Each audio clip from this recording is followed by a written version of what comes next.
국민 여러분 안녕하십니까. 공작근TV 그레이트 게임 최수용입니다.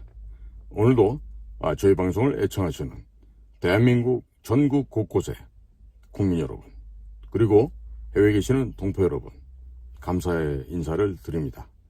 늘 애청해 주셔서 고맙습니다. 오늘 좀 제가 전해드릴 말씀은 날이 갈수록 좀 심각해지는 휴전선 너머 이북의 현황에 대해서 간략하게 말씀을 전해드리고자 합니다. 지금 현재 북한의 주민들이 견딜 수 없는 상황에 지금 봉착해서 매우 극심한 이 내핍 생활에 들어가 있습니다. 그러다 보니까 너무나도 먹을 것이 부족하고 또 물품을 구매하고 싶어도 시장에 장마당에 물건도 없고 모든 면이 총체적인 지금 난국입니다. 게다가 중국에 나가서 근근히 육체 노동을 해서 벌어오는 그 임금, 그 돈도 별로 많지도 않은데 고작 해봐야 14만 명이 벌어들이는 돈이 1억 인민폐라고 합니다. 자, 그럼 우리 한국 돈 한 180억 원 정도 되는데 14만 명이 가가지고 180억 원을 벌어들입니다. 말이 안 되죠. 그런데 그나마도 이 1억 인민폐의 대부분은 이 노동자들에게 수고했다라고 하는 임금으로 돌아가는 것이 아니라 국가에서 다 착복을 해버립니다. 국가에서 착복을 하기 때문에 실질적으로 노동자들에게 돌아가는 임금은 몇 푼 되지도 않습니다. 그냥 노예처럼 가서 일하고 중국 현지에서 그 노동 임금을 벌어들이는 기계 내지는 노예에 불과한 것이 현재 북한 인민들의 현 주소입니다. 자, 그런데 지금 오늘 입수된 얘기를 봤더니 북이 매우 험난하고 어려운 상황을 극복하기 위해서 이제 조금씩 중국 측에게 무릎을 꿇고 이제 아양을 떨면서 중국 측에게 지금 귀여움을 받기 위해서 지금 노력하고 있는 동향들이 포착이 되고 있습니다. 통상적으로 북을 방문하는 중국 측의 뭐 열차나 혹은 트럭이나 이런 것들이 그동안 계속 못 들어갔었습니다. 왜냐하면 이 단동과 신의주 사이에 있는 그 철교를 지나서 북으로 들어가게 되어 있습니다. 그 철교는 도로가 이중으로 되어 있어서 차량이 통과할 수도 있고 또 기차도 통과할 수 있는 그런 이중 구조로 되어 있습니다. 그런데 지금 그 북쪽에 그 신의주 문을 지금 개방을 했다 이런 얘기입니다. 즉 중국으로부터 물자도 들어가고 인원도 들어가게 된다 이런 의미인데 지금 다른 그 일본 기자들의 취재에 따라서 중국의 주 북한 평양주재 대사 왕아군 왕야준이라고 이제 발음이 되는데 이 왕야준 대사가 지금 단동을 통과해서 신의주를 거쳐서 이제 평양으로 갔다 이런 보도가 되고 있어요. 이게 지금 일본 기자들은 늘 그 조중 국경 지방이라고 하는 단동이라든지 또 장바이라든지 저 위에 낮은 선봉이랑 맞보고 있는 도문, 뭐 훈춘, 뭐 연길 이런 곳에도 일본의 기자들은 가 있습니다만은 대한민국의 언론인들은 단 한 명도 없습니다. 그런 곳에. 왜 그러냐면 조선족들한테 기대서 중국말도 안 되는 자들이 중국 현지 특파원으로 와요. 그게 지금 대한민국 언론계의 진실이죠. 그러니까 말도 제대로 못하는 자들이 와가지고 기사 현장 취재가 되겠습니까? 조선족들이 읊어주는 얘기나 받아서 등문해서 받아쓰기 하는 정도에 그치는 것이죠. 그러니까 결코 대한민국 언론인들의 현장 취재는 우리가 기대할 바가 전혀 없습니다. 저는 뭐 그 참혹한 광경을 중국 근무할 때도 봐왔기 때문에 대한민국 언론인 중에 중국 현장을 올바르게 취재할 수 있는 자는 손가락에 꼽을 겁니다. 그래서 참 참담한 것이 우리 언론계의 또 진실인데요. 지금 북이 얼마나 좀 다급해졌으면요. 중국에서 보내는 지금 대사까지 지금 받겠습니다. 이렇게 나오고 있어요. 그 배경을 살펴보면 지금 일본 측에 납치자 문제를 빌미로 해서 일본 측으로부터 돈을 뜯어내려고 했던 것이 북쪽의 의도였죠. 그런데 중국에서 펄펄 뛰고 난리가 난 거예요. 야, 지금 미중 간에 대포만 안 쏘고 총만 안 쐈지 지금 현재 전쟁 중인데 그 미국의 최고의 악랄한 앞잡이 일본 놈들하고 니네가 지금 뭐 만나서 교섭을 하고 뭘 어쩐다고 말도 되지 않는 소리 하지 말라면서 중국에서 단호하게 잘라버렸습니다. 그래서 지금 평양에서는 중국의 눈치를 슬슬 보는 거죠. 즉 중국 공산당 시진핑이 당수로 있고 시진핑이 국가 권력 1위로 되어 있는 이 중화인민공화국과 어떻게 해야지 별 잡음 없이 흘러갈 수 있을까? 이 고민에 좀 빠져 있는 겁니다.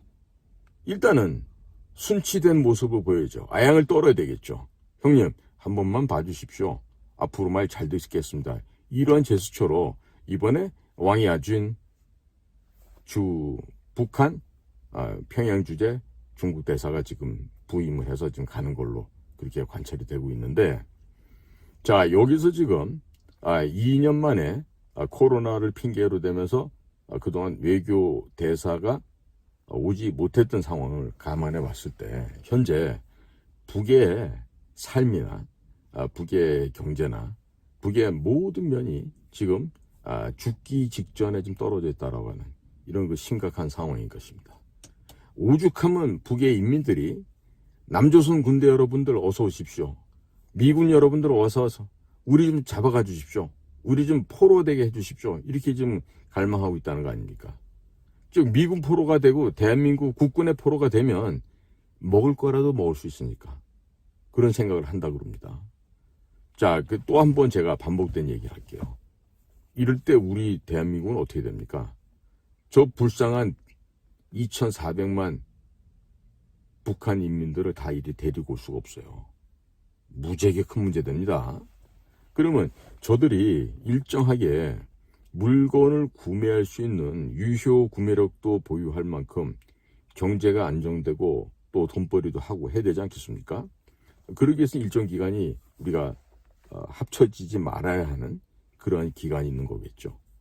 자, 그래서 지금 당장에 어떻게 될지 모르지만 우리가 생각지도 못한 상황에서 갑자기 남북 통합이라는 문제가 우리의 현실로 다가올 수가 있습니다. 자, 그렇기 때문에 현재 우리 외교부나 국방부 그리고 안보실 또 국가정보원 또 통일부도 마찬가지고 여기는 철저한 준비를 해야 됩니다. 철저한 준비를 해야 되는데 글쎄 이게 과연 지금 제대로 되고 있나 모르겠어요. 매우 좀 염려스럽고 한데 지금 북에서 나오는 얘기가 오늘도 제가 얘기를 들어봤더니 야 이거 정말 최악 중에 최악이고 도무지 어떻게 거스를 수가 없는 상황까지 돼버렸다. 어느 분야를 막론하고 개혁을 하고 개선책을 내놓으라고 해도 할 수가 없다라는 겁니다. 서로 멀뚱멀뚱 얼굴만 쳐다보고 고급 엘리트 그룹들조차도 그러고 있다는 거죠. 방안이 없다는 겁니다. 왜? 너무나도 최악의 상황에 빠져 있어서 어떻게 자구책으로 만들어낼 수 있는 방안이 아무것도 없다는 거예요. 이럴 때 우리가 해야 되죠. 이럴 때 바로 촉발을 시키는 작전을 해야 됩니다. 촉발. 영어로 provoke, 명사인 provocation이라는 단어가 있는데 촉발입니다. 즉 남의 내부에서 무엇인가가 응축되어 있던 힘들이 폭발해서 터져나가도록 외부에서 조정을 해서 그것을 자극시키고 그것을 확대, 재생산, 발전시키는 겁니다. 일종의 지하망 공작의 방법일 수도 있는데요. 이거를 뭐로 한다? 우리가 돈이 제일 안 드는 비밀 공작 방법을 통해서 해야 돼요. 비밀 공작을 통해서만이 이 일이 가능합니다. 지금 우리나라 특전사나 우리나라 최고의 야전 포병 부대를 보내서 하면 대포를 쏘고 인원을 침투시키고 하는데요. 그게 아니라 은밀하게 방송을 통해서 아니면 전단을 통해서 아니면 스크린을 통해서 북을 선무할 수 있죠. 유혹할 수가 있죠. 미혹되게 만들어질 수가 있죠. 자, 그런 것들 어디서 해야 돼요? 군대와 정보기구가 해야 돼요. 김여정이 명령을 내렸다해서 김여정 하명법이라는 게 있죠. 뭐죠 그게? 대북전단 살포금지법. 이런 개 같은 법을 어떤 자들이 만든 겁니까? 북한의 우리 형제들을 구원해내기 위해서 올바른 이야기를 담아 대북전단으로 뿌리는데, 이거를 김여정이가 북조선 사회를 동요시킨다고 하지 못하게 지시를 내리니까 그거를 얼른 받아서 대한민국 국회에서 이런 거짓말도 못한 김여정 하명법, 대북전단 살포 금지법을 만들었어요. 자, 그러면 지금 정권이 바뀌고 정부가 바뀌어서 이렇게 대통령이 뭘 해보려고 애를 쓰는데, 국회에 계시는 분들 뭐 하죠, 근데? 맨날 우리가 거대 야당보다 숫자가 밀려서 할 수 있는 일이 아무것도 없습니다, 이런 식으로 하면서 계속 변명하고 있을 겁니까? 보면 한심하기 짝이 없죠. 응? 대통령 되겠다고 나오셔가지고서 종로구에 그냥 전략공천 받아서 그냥 그대로 국회의원 되신 분 있어요. 최재형이라고. 거기도 경기고등학교, 서울대학교 법과대학 출신이죠. 판사도 하셨고 감사원장 되는데. 자, 그러면 국가의 원수가 되겠다, 대통령이 되겠다고 나오셨던 그런 분이 지금 국회의원이 되셨으면 지금 발바닥에 정말 이 뒤꿈치가 보이지 않을 정도로 막 열심히 다니면서 일해야 되는 거 아니에요? 최재형 국회의원이 뭘 하고 있다는 얘기 들어본 적이 없어요. 그럼 가가지고 세비나 받아먹고, 어? 자기 고등학교 대학 후배 또 받아갖고서 보좌관 쓰고 하면서, 그럼 거기서 지금 뭐 한가롭게 무슨 뭐 유유자적한 선비의 아주 고매한 그런 그 풍류사만 즐기시겠다는 건가요? 도대체가 말입니다, 이 배운 지식인들, 정말 우리나라 사회에 공부 잘했다고 하는 이런 지식인들요, 좀 부모님 얼굴까지 앞부끄럽게 만드는 것 같아요. 최재형 의원 같은 경우는 그 아버님이 얼마나 훌륭하신 분입니까? 근데 저렇게 국회의원 돼가지고 움직임이 없어요. 국가 국민을 위해서 헌신하는 건 대통령 혼자서만 합니까? 같은 정당에 있는 국회의원들은 어디 하면 큰일 나는 모양이에요. 아무것도 안 해요. 이러고서 뭐를 바랍니까? 뭐를? 다음번에 윤석열 대통령 마치고 나면 그냥 가서 쉽게 가서 공천받고 다시 한번 그냥 무혈 입성하듯이 공짜배기로 또 뭐 대통령 한번 더 해보겠다는 심산인가요? 기관장들은 국회의원 되겠다고 큰 말썽이나 실수 없이 하기 위해서 눈알만 돌리고 가만히 있어요. 일 열심히 안 하고요. 자, 이런 식으로 가서는 반드시 필패하죠. MB 대통령이 잘하신 일도 많습니다. 4대강 모두 만들었고, 여러 가지 국제사회에서 한국의 위상도 높였고, 중동 지역에 우리 원전도 수출했고, 뭐 업적이 많으세요. 그러나 그럼에도 불구하고 MB 정부의 특징이 뭐예요? 지들끼리 해먹고 돈에 눈이 뒤집혀져서 그저 돈만 생기면 무슨 방법이든 수단이든 가리지 않고 그렇게 했죠. 그 덕분에 정권에 참여했던 사람은 돈을 많이 벌고 부자 됐는지 몰라도 국민들의 삶은 피폐해졌죠. 그리고 지금 현재 윤석열 대통령이 정치권 세력이 없다 보니까 불가불 아마 MB 정권 시절 사람들을 불러다 쓰신 모양인데, 지금 그들에 의해서 MB 정권이 망했잖아요. 예? 북이 공격을 해와도 적극적으로 대응 못했고, 민노총이 온갖 광화문을 메우고 난리를 쳐도 그저 명박산성 해가지고 경찰 버스 갖다 막고서 하는 게 고작이었고, 대통령 자신은 뭐 청와대 뒷산에 올라가서 뭐 아침 이슬 노래를 부르면서 뭐 눈물을 흘렸다, 이따고 헛소리를 하고 있고, 덕분에 각종 기관단체에 낙하산으로 내려갔던 MB 주변 사람들에 의해서 국가가 망가졌잖아요. 그게 어딥니까? 고소영 고려대학교 송환교회 영남 세력들. 그렇게 해서 되겠습니까?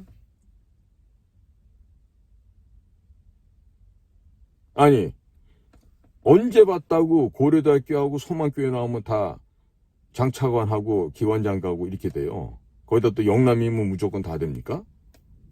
그건 말이 안 되죠. 사람의 능력에 따라서 그 국가기관장도 임명하고 중요한 직책에 임명해야지. 아니 고향이 같다고 학교가 같다고 같은 교회 나간다고 이거를 갖다 이유를 해가지고 그 자리에 임명하고 지들끼리 나눠먹게 하면 되겠어요? 지금 일례로 KT 사장의 전문직인 그 KT 사장 자리에도 지금 80대 다 된 그 늙은이 하나 앉히기 위해서 지금 청와대가 지금 광분하고 있다는 거 아니야? 아니 청와대가 아니라 대통령실에서 전부 다 보면은 그게 어느 특정 학교 인맥으로 이루어져 있다고. 그 특정 학교 어딘가 봤더니 저 서울시 가면은 저쪽에 안암동이라는 동네에 있어요. 거기 출신자들이래요. 실제로 뭐 조치원인지 아닌지 모르겠지만. 그래서 이제는 좀 우리가 북이 지금 스스로 괴멸돼 가고 있습니다. 지금 무너져 내리고 있어요.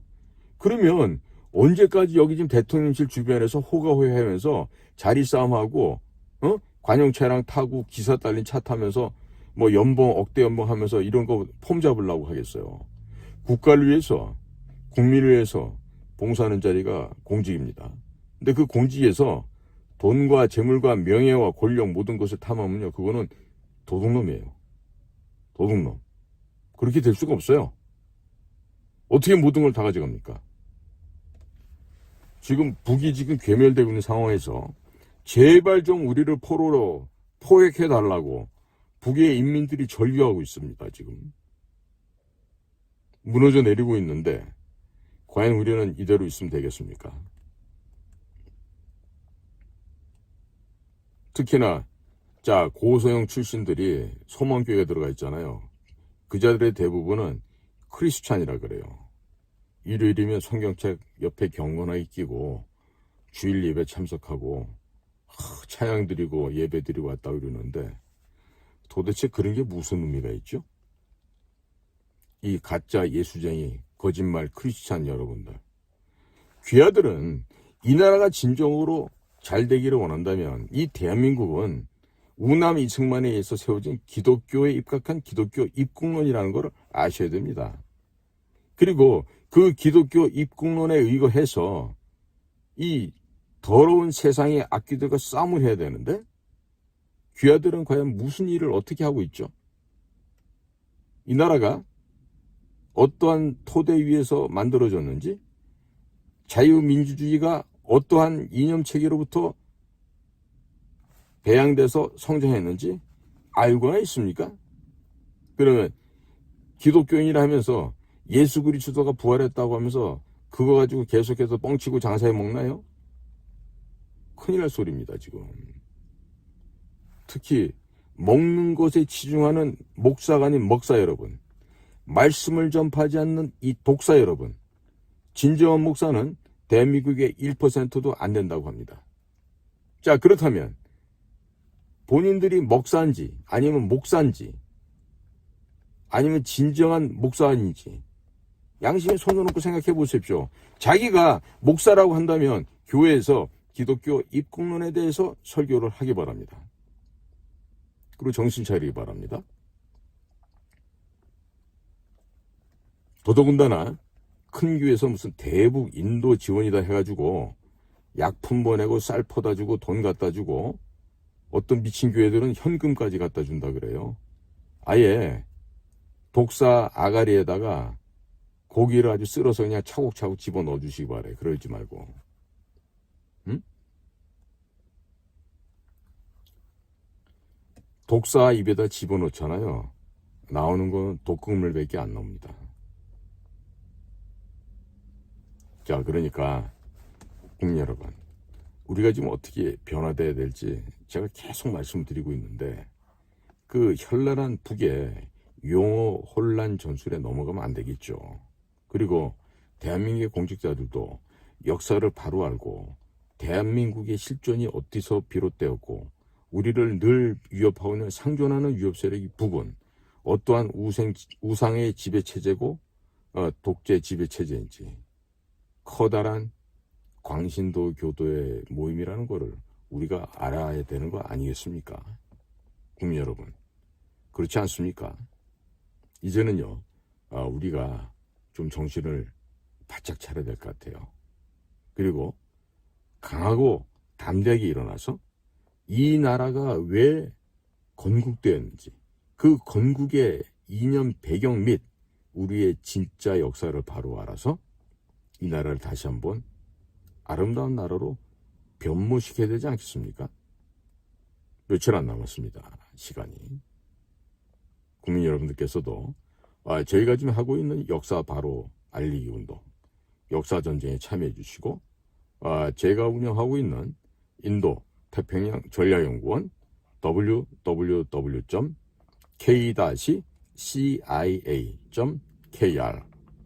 이리로 들어오셔서 마음껏 여러분의 의견도 개진해 주시고 여러분들의 뜻을, 귀한 의견들을 남겨주십시오. 회원가입 필요 없습니다. 그냥 그대로 들어오셔서 글을 쓰고 나가셔도 되고 또 저희가 올려놓은 글을 갖다 쓰셔도 되고 그러합니다. 앞으로 많은 국민들의 동참을 기대해 보겠습니다. 오늘도 저희 공작관TV 그레이트 게임을 경청해 주셔서 대단히 감사합니다. 고맙습니다.